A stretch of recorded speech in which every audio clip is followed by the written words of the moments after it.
Hello, this is Haley Holloway. My pronouns are they, them. I'm a reference instruction librarian at RLB Library, University of Baltimore.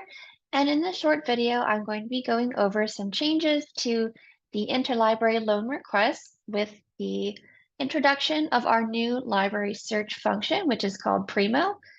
And first, I'm going to show, or throughout this video, I'm going to show a couple different ways on how the interlibrary feature might look a little bit different for you as users, whether you're a student, a faculty member, and we really just want to help ease this transition. And you should have already learned, hopefully, a lot of really great information from Mike Keel, Gabby Messenger. But today I'm going to be focusing on the interlibrary features. So again, we're going to be just starting at the library's homepage. And also, as a reminder, the wider University of Baltimore website is going to be getting a redesign. So depending on when you're watching this video, this homepage might look a little bit different for you. But first, we're going to look at just the wider library search and how to find interlibrary requests there. So that would be, getting a search started in this gray search box. Or again, if you're on the library redesign, that might look a little bit different for you. I've used a few sample keywords just as an example. As a librarian, maybe I'm interested in searching for information about diversifying our library resources in our collection. So those are a few sample keywords that I've used. So we can see the results that I've gotten from using those two keywords. And very similarly to the older system, as we scroll down and look at these results, we can see a preview of the various results that are coming up for us. So the title, the author, we can see if it was from a journal, what the name of the journal is from, the year it was published, and things like that.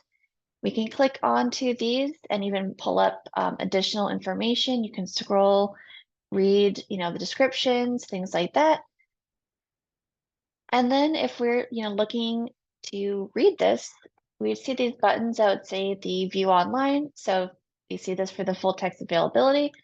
I will just open this in a new tab.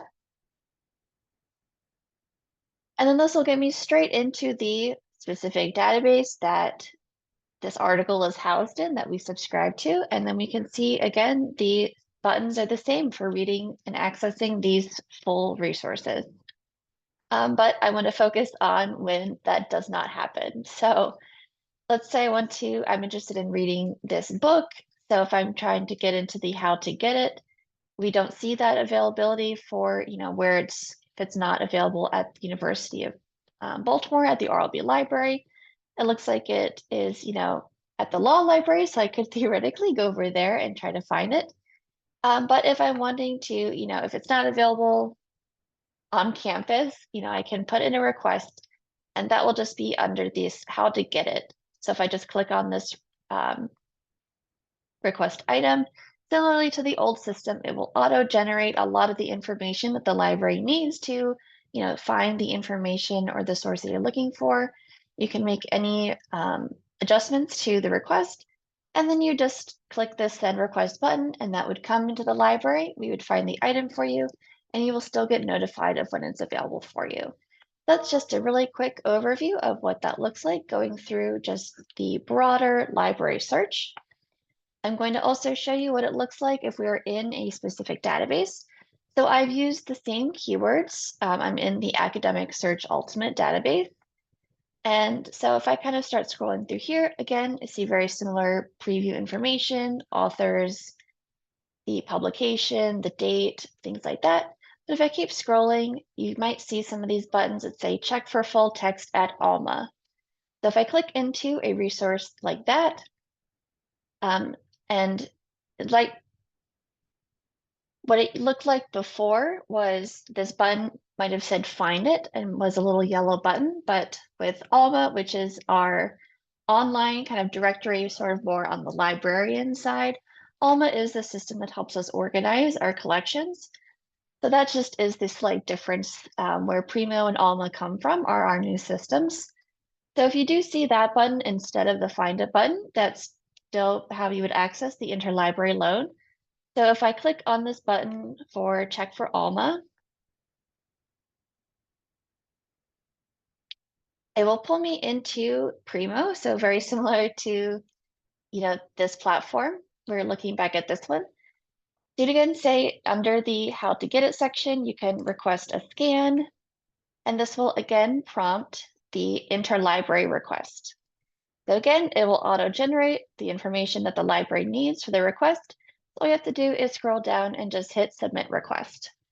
So again, the interlibrary system is very, very similar. It should still be fast turnaround times and give access to a hugely, additional amount of information for you. Just looking for some of those small differences in the language on these new platforms. So we hope this short video was helpful, and if you have any questions, please never hesitate to reach out to the library. You can always visit us in person, and you can also send a question to us in our live chat. If we're on the home page, we can open up this little box and you can start a chat with the librarian, and we can definitely help you solve that. So thank you all for watching.